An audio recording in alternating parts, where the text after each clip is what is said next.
Hey everyone, Cranberry Alarm here with our 2025 REEFSCAPE Day 1 recap. My name's Reese. I'm an alumni of Team 1741 and a current mentor for Team 108 Sigma Cats. My name's Grant. I'm an alumni of Team 1741. My name is Kevin. I am an alumni of Team 1741 and a mentor for Team 1741. No surprise. I'm Jordan. I'm an alumni of 1741 and the current drive coach and mentor for 1741 as well. And my name's Corey, and I'm the same, alumni and mentor for 1741. And we're going to pass it back over to Reese to talk a little bit about our REEFSCAPE strategy and what we value in this game as far as what we're targeting for Ri3D. Yeah, thank you, Corey. This game is definitely has a lot of ins and outs to it. A lot of different ways you can play this game. A lot of different point breakdowns and whatnot. And a new introduction this year is that we now have 6 RP total in a match, 3 RP from a win, and 3 bonus RP. So that kind of shakes things up a bit in terms of prioritizing what you want to.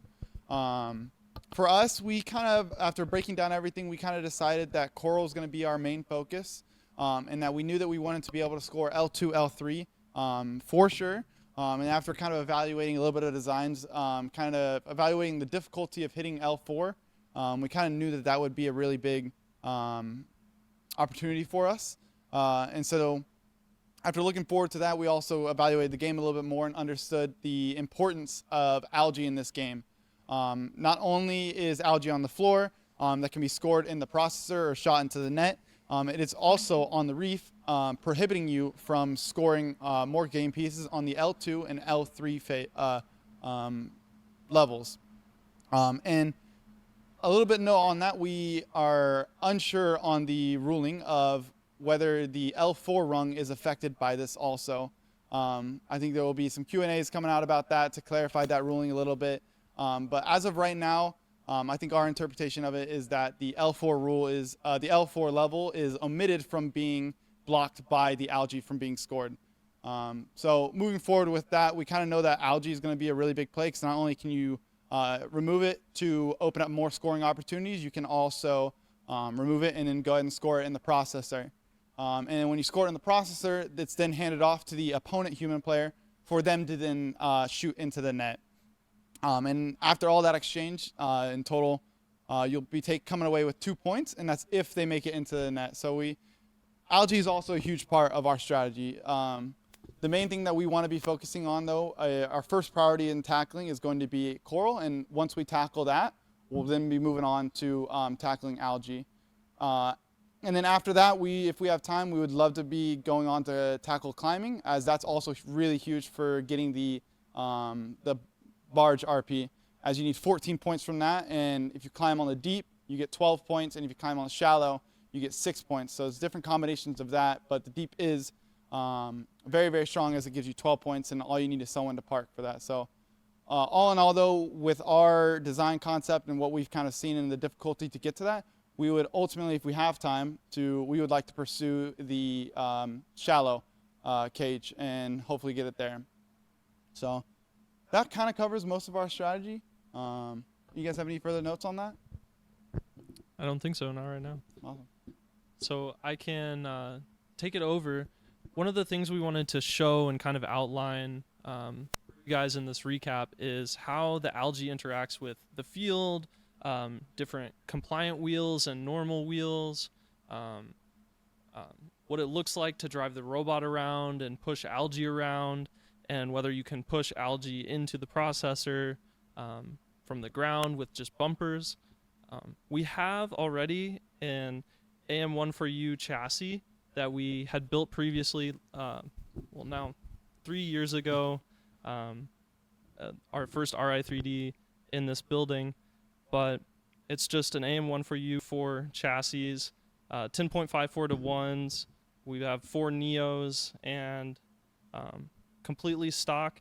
I believe it's 28 inches by 26 inches, so it's a bit of a reduced frame perimeter, but we think that this size, the 28 by 26, will still be able to fit everything that we want to do in it for this year. But yeah, I'm going to go ahead and have Jordan drive around a little bit and show how the algae interacts with bumpers on the field. And then the algae and coral are set up like this like stand format at the start of the match. And so this is what it would look like if you were to run into that stack from like a low bumper perspective, nothing else on top. Maybe we're having some Robotcom issues. As we always do. As we always do. And currently these bumpers are set at the 1-inch height, and this is just what we had defaulted from last year. Ultimately, with this game, it's a pretty flat field, so you could ultimately set your bumpers pretty low to the ground. And that's probably something that we'll be reevaluating at another point, but right now our priorities are elsewhere. And it looks like we're ready to go. We can enable and show a little bit. So go ahead and hit the coral algae stack.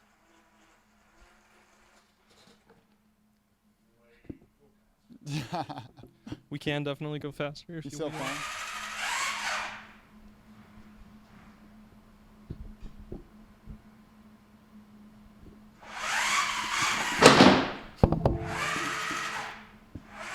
I guess the nice thing about these game pieces is you don't have to worry about popping them or breaking them like previous years, not in the same way. PVC pipe is not failing on you.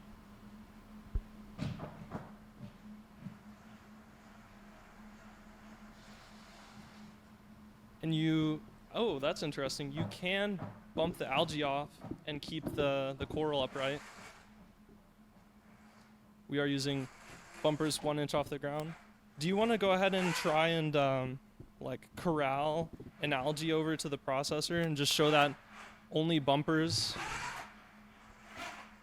how difficult that maybe is?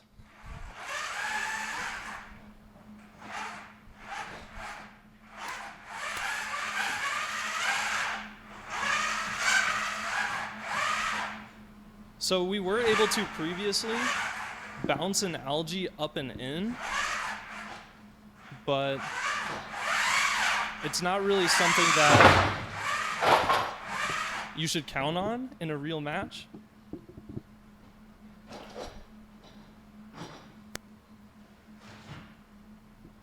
And one last thing, Jordan, I'm just gonna have you run and try and push the algae up and in slowly.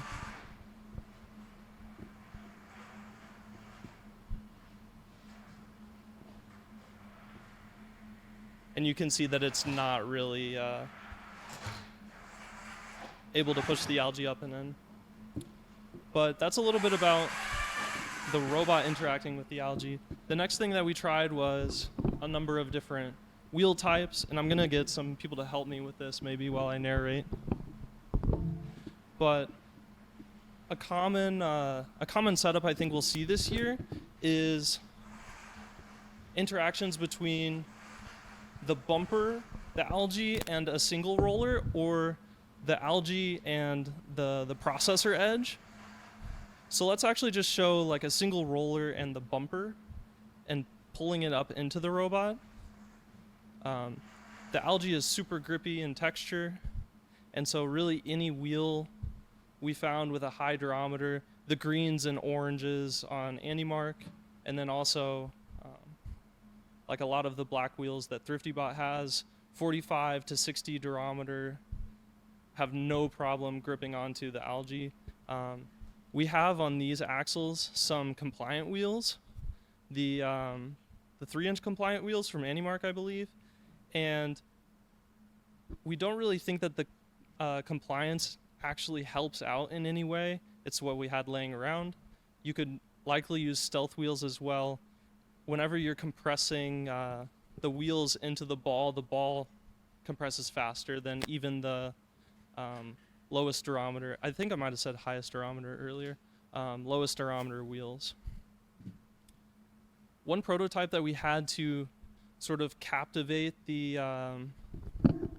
algae and hold on to it, it's using these ThriftyBot solid urethane wheels, and we just have them spaced out.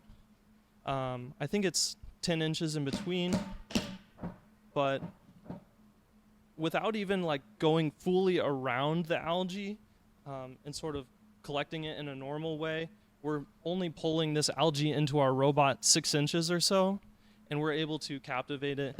And we think that driving around and normal vibrations of competition, we're going to be able to hold on to that algae without it falling out. Now, a robot hitting it directly, all bets are off. But this is maybe a good way of getting around the fact that the algae is a huge game piece and internalizing it this year, especially for robots going for smaller frame perimeter, is going to be difficult. Superstructure-wise, I know most people are thinking about elevators. Being able to pass the algae through an elevator is going to be rough. I think that's all that we really had to cover with algae. Let's do it. Sure.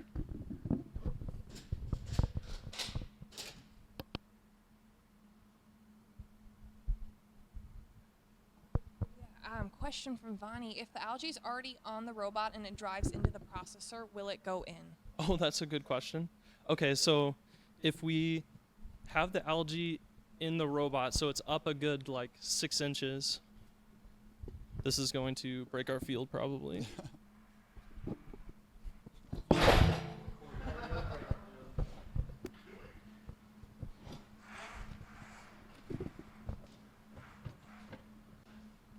Let's see if this. Yes. I think the hesitant answer is yes.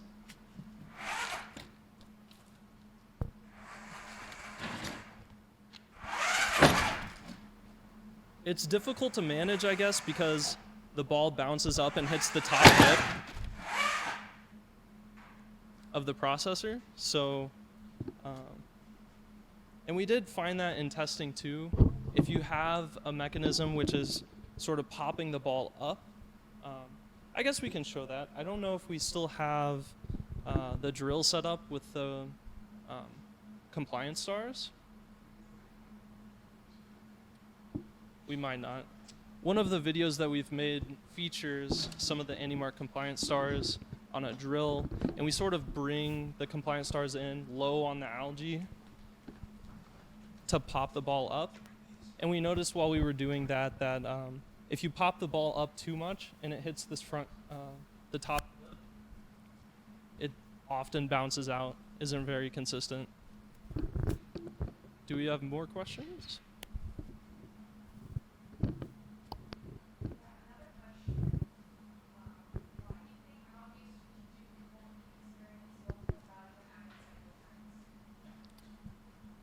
So for us, a huge one is the reduction in the amount of coral that you have to score if you're able to manipulate the algae and score it in the processor for cooperation.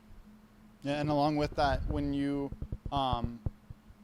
score in the high rung L4, it's if I remember correctly, it's worth 5 points during teleop. Well, if you score an algae in the processor, it's worth 6 points. So it's actually more than an L4, and that's assuming that the human player that is getting the algae is not going to properly score it. And I imagine that when near the start of a match where there's no algae in the net, the human player is going to have a pretty high success rate. But as you start to get, 5 to 6 to 7 algae already in the net, I have a high suspicion that the human player will begin to miss as the algae bounces in and bounces out, and then that way you capture on that 6 points, and then can even pick up that algae once again and put it right back into the processor. So they're a really, really good scoring opportunity, and they also open up the field for more scoring opportunities.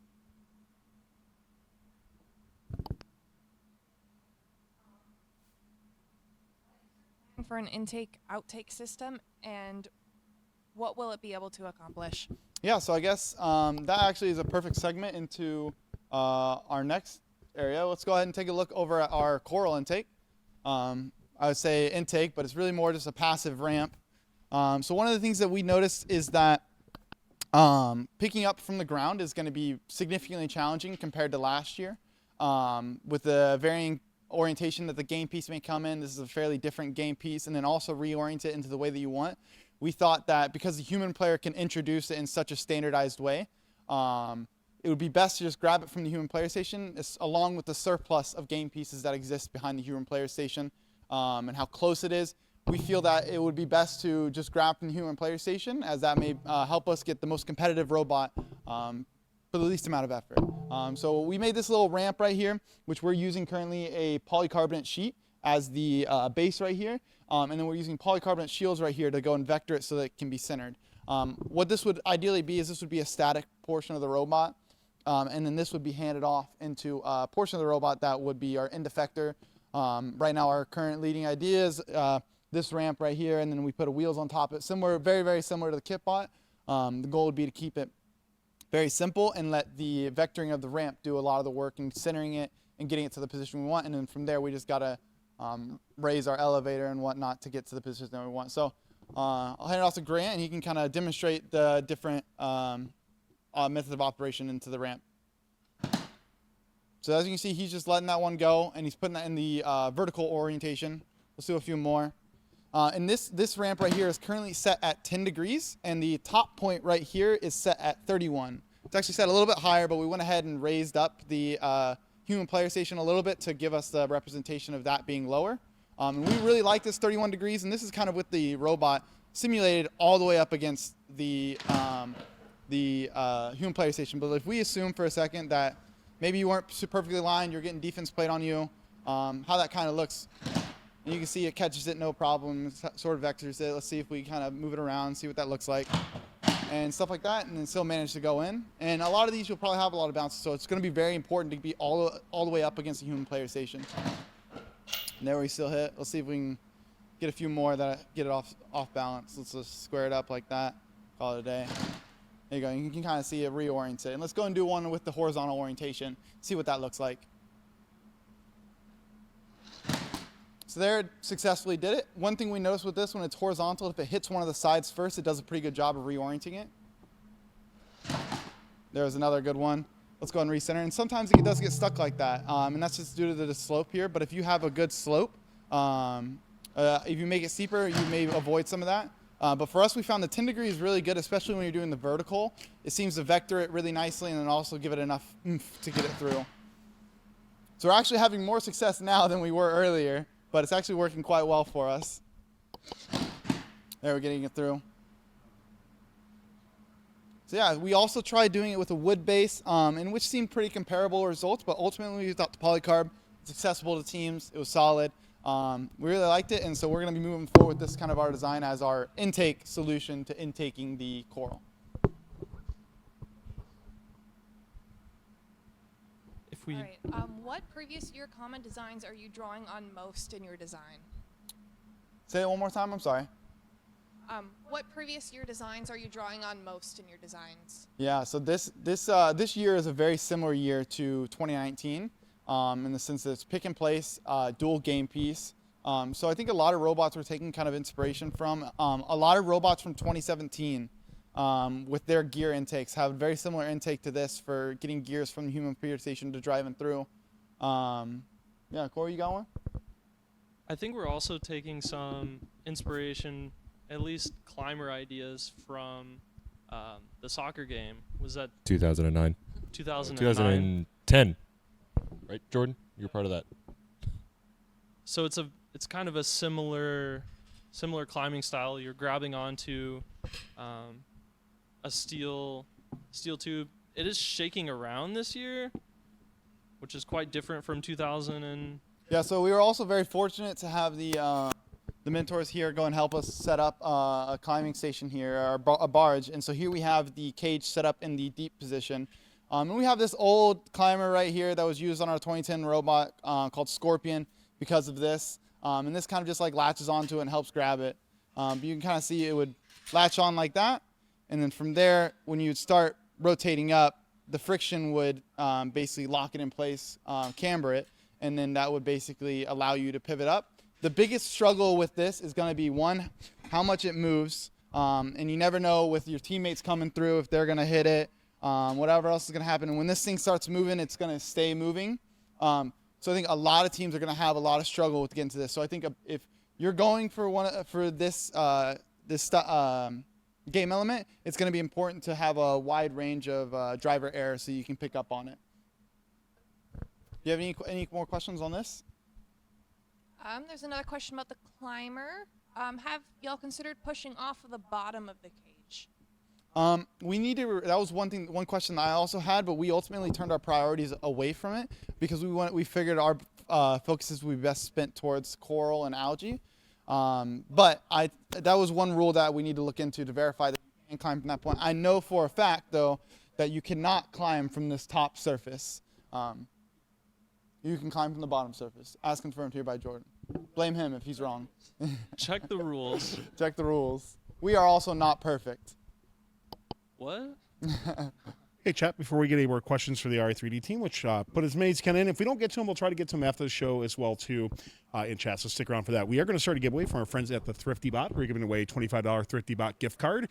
So if you're interested in winning that, type in very thrifty, 2 words right now in the chat. That's your keyword to win. If you are a YouTube subscriber, go ahead and click that subscribe button. You do get 3 times chance to win. It's absolutely free to do so.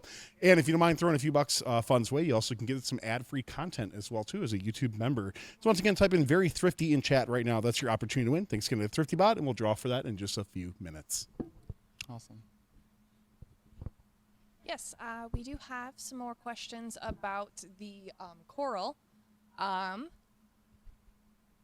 First one, how do you plan on getting the game piece from the human player station to transition to an elevator or other mechanism, or what other mechanism do you have in mind for getting the coral to L3 and L4? Yeah, so kind of in this configuration, this was a really thrown together prototype right here. And ultimately right here, this would be the transition from ramp over into end effector. And like I mentioned earlier, there'd be some sort of end effector which we still need to prototype and verify.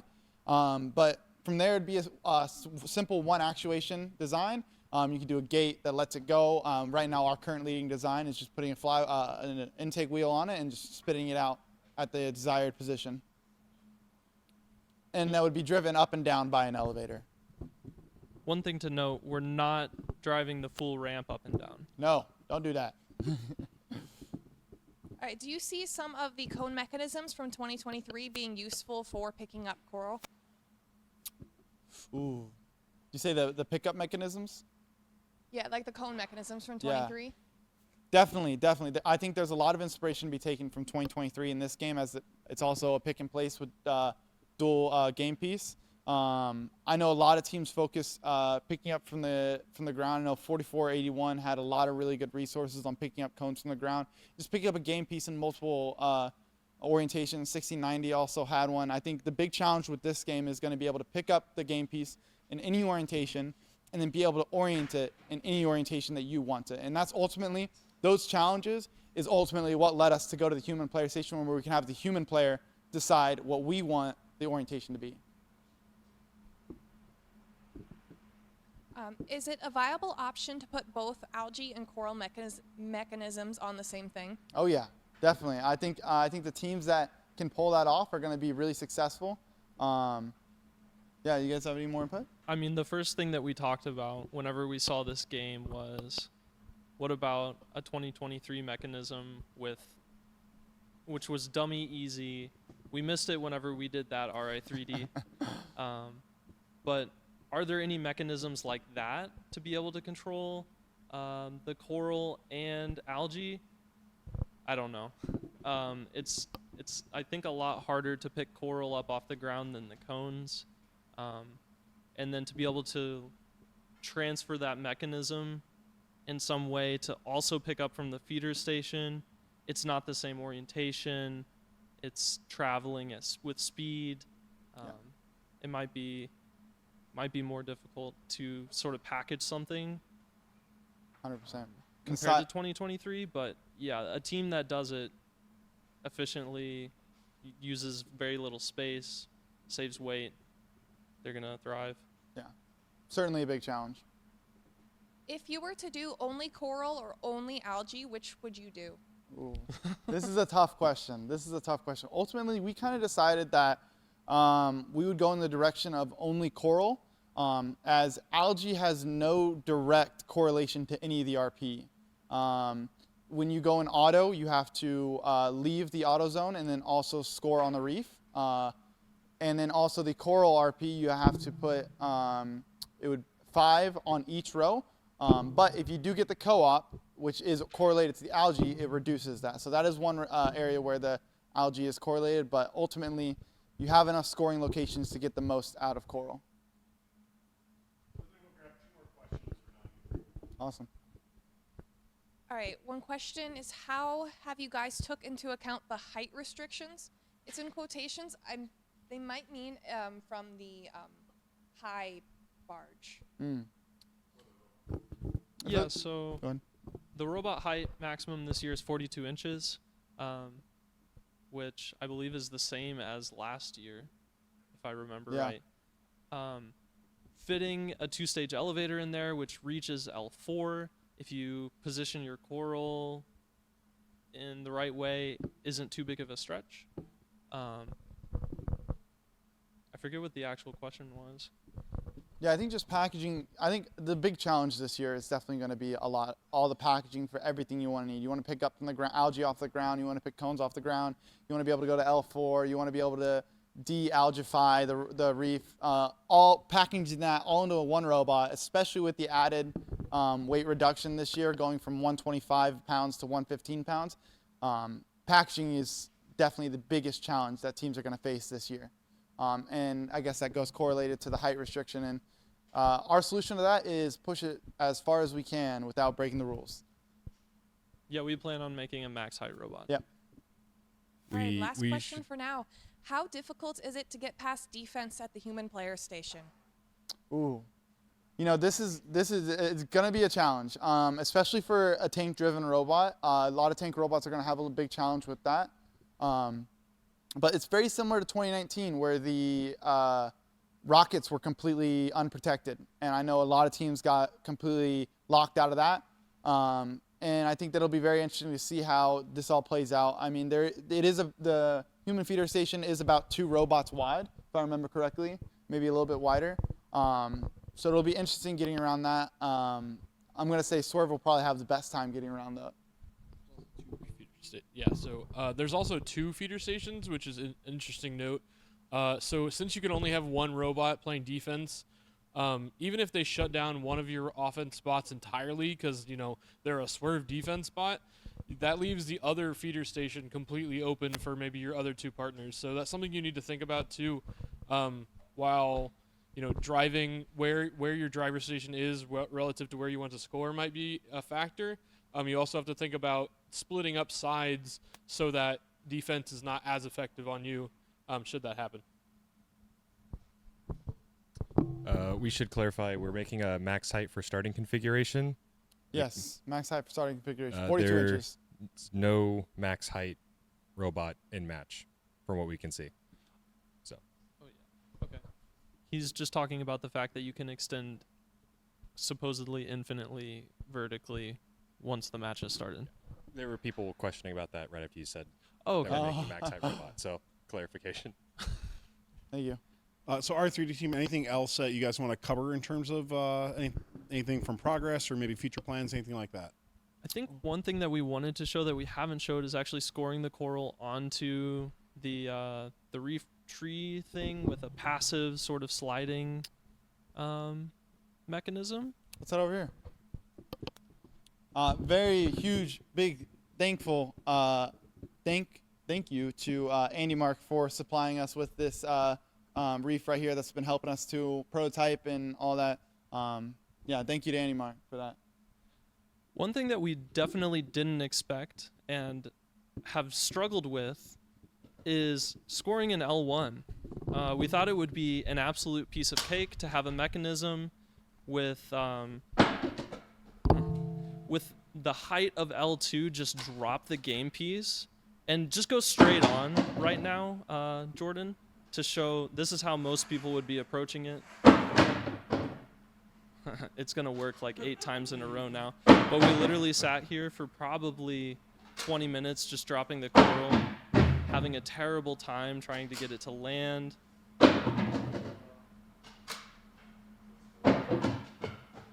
And there might be like some perfect height that you can hold your passive mechanism or active mechanism to get it so that the coral don't roll out. This is something that we just clearly didn't have time to experiment with every orientation and height and variation. But it's not a gimme, I don't think. And you might need a separate mechanism to reliably, consistently score in L1 if you're trying to sort of eject the coral at an angle down at L2, 3, and 4. So Jordan just showed that. We would, in our robot, essentially be lifting this mechanism up and down. We're planning on having a wheeled intake to fully control this in and out of our robot so we could put force on it. But we have found that a passive one, even from further away, is able to score on all of the proper like rung tiers, L2, L3, and L4. It's going to be some experimentation for your exact robot, where you're dropping the coral from. But if you're able to reach up high enough for L4 and sort of get over this point where the coral angles onto the post, you don't need a different mechanism purely because the top, the L4, is vertical. Or at least we don't think so. I'm sure we'll have some questions about that. Yeah, so while we do that, we're going to draw for the giveaway. We'll take maybe just a couple more questions. We know we'll let you all get back to work, and then we'll off-air try to answer as many questions as possible as well, too. So once again, the giveaway was for a $25 Thrifty Bot gift card. Very thrifty was your keyword. Type in the chat. YouTube subs get some extra luck as well, too. If you do win, by the way, please go to funroboxnetwork.com, click the button in terms of winning a giveaway. Fill out your info. This is just a gift card, so we only need an email address for that. And the winner is going to be Mathis. Congratulations, Mathis. That's Mathis. You have won the $25 ThriftyBot gift card. Thanks again to ThriftyBot for the awesome giveaway. In future days, we will have both ThriftyBot and AndyMart giveaways to have as well, too. So make sure you tune in 9 p.m. Eastern, both on Sunday and Monday, and then at noon Eastern on Tuesday, if you're able to, for the reveal show. But we will have all this stuff re-uploaded back up at youtube.com/@FunRoboticsNetwork or FunRoboticsNetwork on YouTube. So make sure you check out all the videos we're uploading there, as well as many of the videos that explain more in depth of what you just saw here today.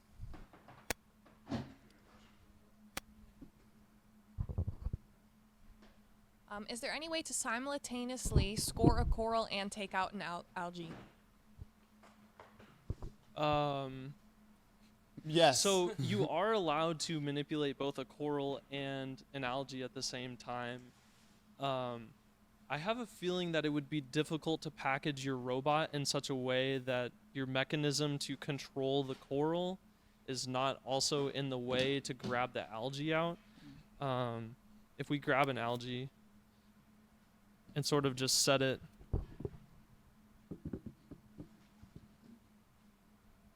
And another thing to note is that we are also one half of a reef right here.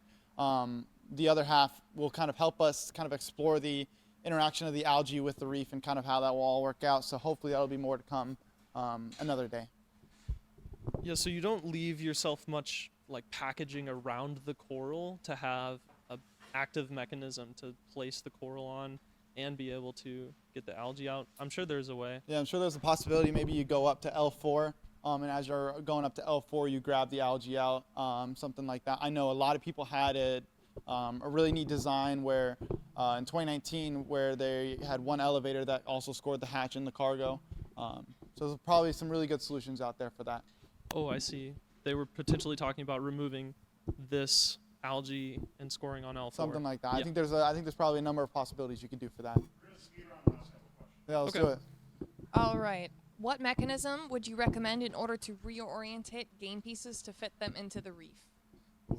Can't say I recommend a mechanism, but I would say I'd recommend looking at 1690 from 2023. They had a really neat manipulator for that.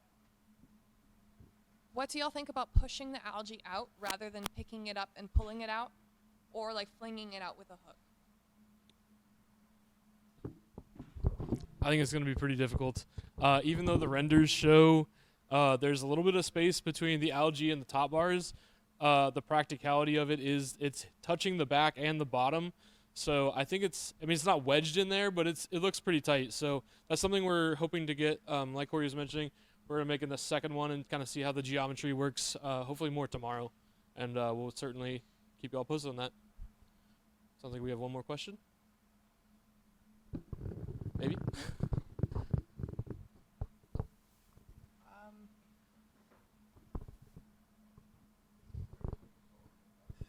All right, so any questions we don't get to since we're running out of time, we will try to get them in chat afterwards as well, too. Big thank you to the Robot in 3 days Cranberry Alarm team. Have been awesome so far. Make sure you do check out those explainer videos. Before we wrap up with you guys, kind of for tonight, what are the next big steps you guys want to get done? Yeah, right now, for my big thing is we kind of all had a really good discussion and kind of moved forward with our overall design architecture. So for me, I'm going to be working on finishing up a lot of the CAD. And then from there, we're also planning to hopefully finish up the elevator tonight once we finish up the CAD and kind of get all that verified, get that looking good. And then from there, get some CNC going, and then maybe we can do some testing validation. It would be a miracle if we had an elevator mounted by the end of the night to and also manipulate the coral. Yeah. So. If you want to stay up to date with everything that they're doing, make sure you check out their Chief Delphi thread. You can go on Fun's Discord or Fun's social media channels under Fun FRC as well too, which will have all that stuff, including like their GitHub. And if you want to see some of their on-shape CAD progress as well too, you can check it out right on there. But if you're in chat, by the way, right now, give a bunch of applause, emotes, spam whatever you want to thank the Ri3D team for taking the time out for that. We don't know what time we're ending, so whenever we end is when we end. So, but we will start back up at 9 a.m. Eastern each day, so make sure you check out that. And just a reminder for tomorrow, we will have a day 2 or Saturday recap or Sunday recap show at 9 p.m. Eastern as well too. So, guys, any last things before we head out? This will be a really fun game, very challenging. Yeah, we're super excited to see how far we can get, and super excited to see what crack designs teams come up with. All right, best of luck, teams, and make sure if you've got any more stuff you want for the teams, type that in chat. We'll try to get to it as soon as we can. We'll the team get back to work. Thanks, everybody. Thank you, guys.